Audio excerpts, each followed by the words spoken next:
ನಮಸ್ತೆ. ಏನಿವತ್ತು ಡಾಕ್ಟರ್ ಪುನೀತ್ ರಾಜ್ಕುಮಾರ್ 50ನೇ ಹುಟ್ಟುಹಬ್ಬದ ಪ್ರಯುಕ್ತ ಸುಮಾರು ಕರ್ನಾಟಕದಾದ್ಯಂತ ಹಲವಾರು ಕಾರ್ಯಕ್ರಮಗಳು ಜರುಗ್ತೈತೆ. ಆದರೆ ನಮ್ಮ ಸಾಂಸ್ಕೃತಿಕ ನಗರ ಮೈಸೂರಿನಲ್ಲಿ ಇದೊಂದು ವಿಶೇಷವಾದ ಒಂದು ಡಾಕ್ಟರ್ ಪುನೀತ್ ರಾಜ್ಕುಮಾರ್ 50ನೇ ವರ್ಷದ ಹುಟ್ಟುಹಬ್ಬದ ಪ್ರಯುಕ್ತ ಶ್ರೀ ಭುವನ್ ರಾಜ್ ಫೌಂಡೇಶನ್ ಸಂಸ್ಕೃತ ಚೇತನ್ ರಾಜ್ ಇವರ ಸಾಕಾರದಲ್ಲಿ 50ನೇ ವರ್ಷದ ಹುಟ್ಟುಹಬ್ಬದ ಪ್ರಯುಕ್ತ 8,000 ಚದಿ ಅಡಿಯಲ್ಲಿ ಬೃಹತ್ ರಂಗೋಲಿ ಚಿತ್ರವನ್ನು ಬಿಡಿಸಲಾಗುತ್ತೆ. ನಿಜವಾಗ್ಲೂ ಇದೊಂಥರ ವಿಶ್ವ ದಾಖಲೆ. ನಿಜವಾಗ್ಲೂ ಇದಕ್ಕೆ ಪಾತ್ರರಾದವರು ಪುನೀತ್, ಲಕ್ಷ್ಮಿ, ಸಂಪ್ರೀತ್, ಆದಿತ್ಯ ಮತ್ತು ರಾಘವ್ ಆರ್ ಅನ್ನೋರು. ಸುಮಾರು 8,000 ಅಡಿ ಚದರ ಅಡಿ ವಿಸ್ತೀರ್ಣದಲ್ಲಿ ಡಾಕ್ಟರ್ ಪುನೀತ್ ರಾಜ್ಕುಮಾರ್ ಅವರ ಒಂದು ಚಿತ್ರವನ್ನು 7 ಗಂಟೆ ಅವಧಿಯಲ್ಲಿ ಬರೀ 7 ಗಂಟೆ ಅವಧಿಯಲ್ಲಿ ಅವರು ವಿಶ್ವ ದಾಖಲೆಯನ್ನು ಮಾಡುತ್ತಿದ್ದಾರೆ.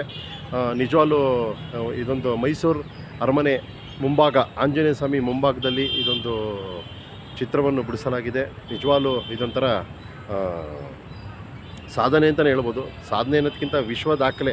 ಏನಕ್ಕೆ 7 ಗಂಟೆ ಅವಧಿಯಲ್ಲಿ 8,000 ಚದರ ಅಡಿಯಲ್ಲಿ ರಂಗೋಲಿಯಲ್ಲಿ ಪುನೀತ್ ರಾಜ್ಕುಮಾರ್ ಚಿತ್ರವನ್ನು ಬಿಡಿಸಲಾಗಿದೆ. ಇವತ್ತು 50ನೇ ವರ್ಷದ ಪುನೀತ್ ರಾಜ್ಕುಮಾರ್ ಹುಟ್ಟುಹಬ್ಬದ ಪ್ರಯುಕ್ತ ನೋಡ್ಬೋದು. ನೋಡಿ, ಇದೊಂದು ಬಹಳ ಸಾಧನೆ ನಿಜವಾಗ್ಲೂ.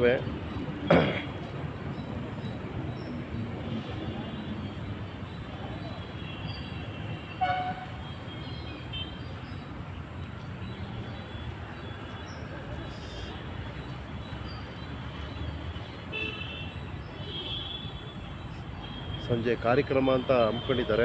ನನಗೇನಾದ್ರು ಸಮಯ ಇದ್ದರೆ ನಾನು 7 ಗಂಟೆಗೆ ನಾನು ಈ ಒಂದು ಕಾರ್ಯಕ್ರಮಕ್ಕೆ ಬರ್ತೀನಿ. ಇನ್ನೊಂದೇನಂತ ಹೇಳಿದ್ರೆ, ನಿಜವಾಗ್ಲೂ ಇವತ್ತೊಂದು ಕರ್ನಾಟಕದಂಥ ಒಂದು ಹಬ್ಬದ ವಾತಾವರಣ.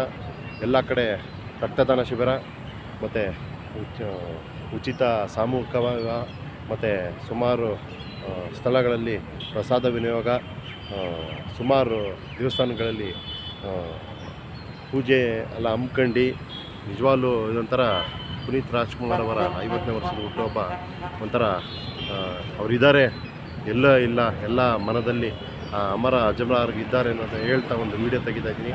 ನೋಡಿ, ಇದೊಂದು 8,000 ಚಡಿ ಅದರದಲ್ಲಿ 7 ಗಂಟೆ ಅವಧಿಯಲ್ಲಿ ತೆಗೆದಿರೋವಂಥ ಒಂದು ರಂಗೋಲಿ ಚಿತ್ರ.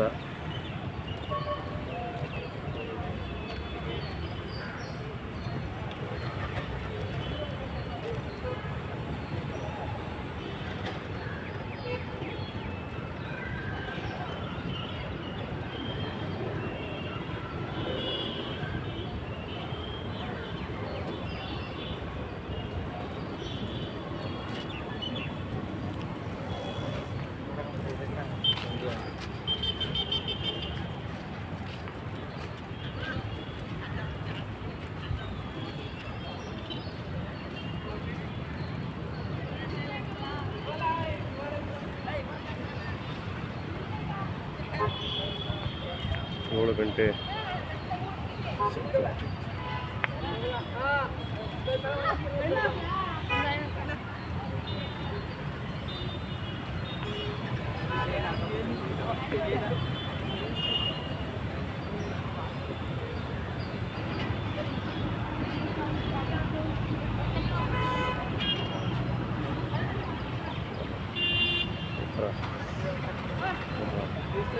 ಸಾಧನೆ ಇದು, ವಿಶ್ವ ದಾಖಲೆ.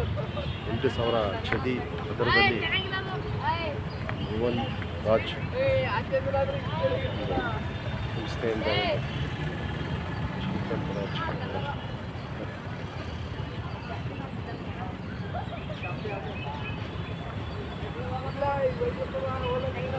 ಈ ಮಾಹಿತಿಯನ್ನು ಅಪ್ಪು ನ್ಯೂಸ್ ಕನ್ನಡ ಮೈಸೂರು ಜಿಲ್ಲೆ ವರದಿಗಾರರು ಮುಂದೆ ಗುರುಪ್ರಸಾದ್ ಅಂತ ಹೇಳ್ತಾ, ಎಲ್ಲರಿಗೂ ಎಲ್ಲ ಅಭಿಮಾನಿಗಳಿಗೂ 50ನೇ ವರ್ಷದ ಡಾಕ್ಟರ್ ಪುನೀತ್ ರಾಜ್ಕುಮಾರ್ 50 ವರ್ಷದ ಹುಟ್ಟುಹಬ್ಬದ ಅಂತ ಹೇಳ್ತಾ, ಅಪ್ಪು ನ್ಯೂಸ್ ಕನ್ನಡ ಗುರುಪ್ರಸಾದ್ ವರದಿಗಾರರು. ನಮಸ್ಕಾರ.